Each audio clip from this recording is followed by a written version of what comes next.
aadan dheere madaxda iyo cid kasta uu gaari karo maqalka gacanka xiriirka hay'adaha amniga kuma cusbeen magaciisa 10kii sano ee tagtay waxa uu ahaa gacanta qarsoon ee maareynaysa kobaca ciidan ee maraga u nahay haddii ay tahay diiwaangelin tababar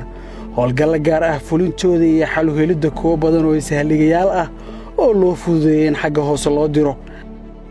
ma aha qof ku cusub arrinta la dagaalanka argixisada iyo ka shaqaynta amniga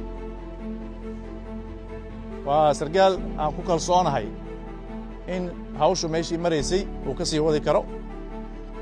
waxaan rajaynayaa inaad ku garabsiisaan waajibka cusub ee adag ee hor yaalla aadan maxamed cumar waxa uu dhashay 84 waxa uu asaaska waxbarashada ku qaatay magaaladan culumahan waxa uu heerka labaad ka diyaariyay xisaabaadka iyo qaanuunka oo laba xilli ah waxa uu ka kala qaatay Kampala International University sanadkii 2012 iyo jaamacadda ummadda sanadii 2023 hadda waa diyaariyay darajada saddexaad ee cilmiga PhD koorsooyin cayiman sida baarista la gorgortanka afduubaha badbaadinta la haystaha sirdoonka iyo ilaalinta xuquuqul insaanka ayuu ku soo qaatay wadamada Soomaaliya iyo Uganda iyo Algeria waxa uu soo ahaa madaxii howlgallada hay'adda NISA tababarada ilaa uu kaaliye ka noqday hay'adda laba xilliyadood oo kala duwan maanta ayuu xilka taliyaha taliska gaarka ee militariga kala wareegay Colonel Xasan Saalax Cabdi waxaa laga filayaa ku howlgelinta ciidamada gaarka ah ugaarsashada madaxweynaha argagixisada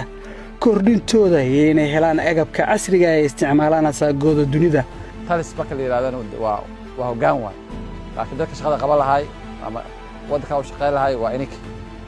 waxaan diyaar u nahay wax walba oo survive ah oo noloshiina qoseeyo oo la awoodi karo inaan u noqono abukaate oo ka shaqeyno oo waqti siino madaxweyne xasan oo si gaar ah kala shaqeeyay galal amni ayaa koodii bishan u dooray